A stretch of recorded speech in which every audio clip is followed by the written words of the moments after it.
Thank you, Brooke. Well, she was a land developer who opened the first auto service station in Palm Springs, but it wouldn't be until her golden years when she would make the world take notice of what she could do.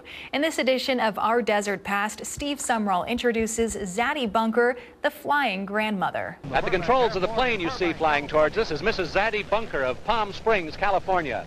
America's only flying great-grandmother, a wonderful lady, 71 years of age, who flies her own airplane all over the USA. It was the evening of February 25th, 1959, when TV host Ralph Edwards introduced television viewers to an elderly woman who could fly a plane.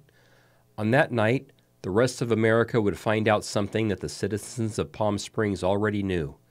Zaddie Bunker was truly extraordinary. We want to tell all about you, Mrs. Bunker. You've had flying thrills galore. You've been in international air races. You've met the Queen of England, and that's only a starter. Are you game to relive it with us? Well, I would try. Originally from Missouri, she, her husband Ed, and their daughter Frances came to Southern California during the beginning of the 20th century. They first came to Hemet to try their hand at potato farming, but due to inclement weather, their crops were destroyed and they lost all their money. So, in 1913, Zaddie, Ed, and Frances would pack up their Maxwell motor car and embark on a new adventure. Her sister loaned her money to come to Palm Springs. The highway was just being paved from Banning to Indio. So Zaddie Bunker and her husband took correspondence courses to learn how to fix automobiles. She lived in Section 14 in a canvas tent for a year. Out of the founding 5 women, she was the only one to live in Section 14. While they continued to study auto mechanics, Ed would retain a steady income while working as a blacksmith. Zaddie would use her makeshift pickup truck to drive tourists as far as the Salton Sea and back. She was, in fact, the first woman in California to be issued a chauffeur's license. Soon, the Bunkers would construct a structure out of sheet iron. They called it Bunker's Garage. This would be Palm Springs' first automotive service center. It was built here on Palm Canyon Drive, what was then Main Street and Andreas Road. There were only 3 cars in the city at that time, believe it or not, but Zaddie was insistent that the new highway would bring business. She wasn't wrong. And then she started buying property, and she bought a lot of property, especially on North Palm Canyon.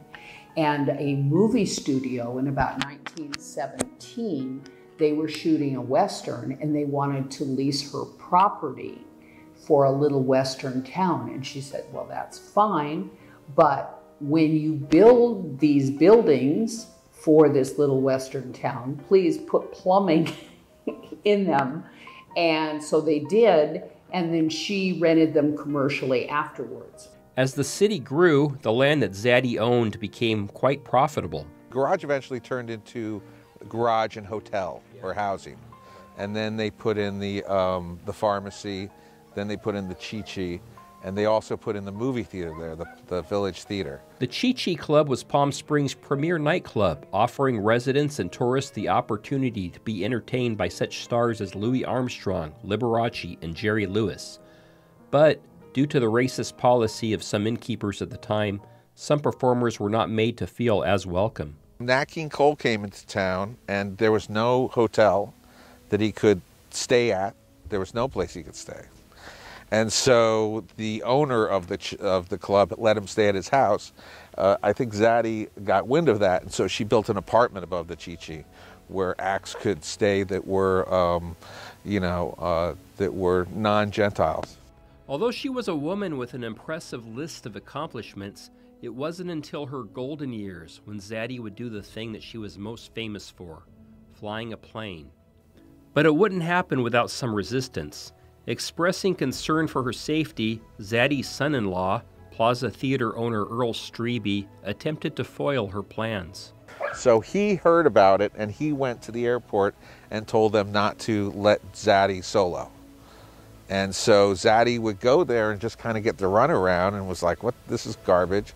So she ended up, I think, going to Riverside, and the guy there did not get in contact, or Earl did not have that long of a reach. We were genuinely concerned about her welfare, but we didn't realize how much you wanted to fly. She really told us off. No. She said, "I'll show you, sonny boy. I wasn't made of chicken livers." So at 65 years old, Zaddie Bunker became known to the world as Palm Springs' flying grandmother. She didn't just pick up and fly, she started racing. She was in races from, I think, Tennessee to Cuba. She was, then she was asked by the governor of the state of California to promote California and Palm Springs. And so she flew around the country promoting Palm Springs.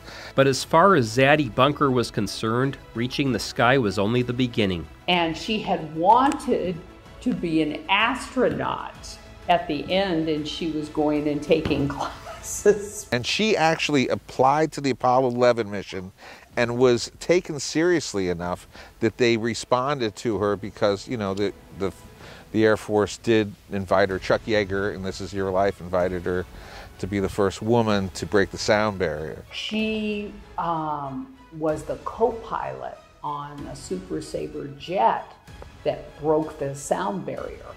Zaddie Bunker passed away in 1969, 1 week shy of her 82nd birthday. Her great-grandson, John, remembers her as being a force of nature. I had a friend of mine, and he was like, "So was your grandmother, like, did she bake you cookies and stuff?" And I was like, "No." No. She was very close to her grandchildren and her great-grandchildren, but she, had things to do. For Our Desert Past, Steve Sumrall, NBC Palm Springs, News First.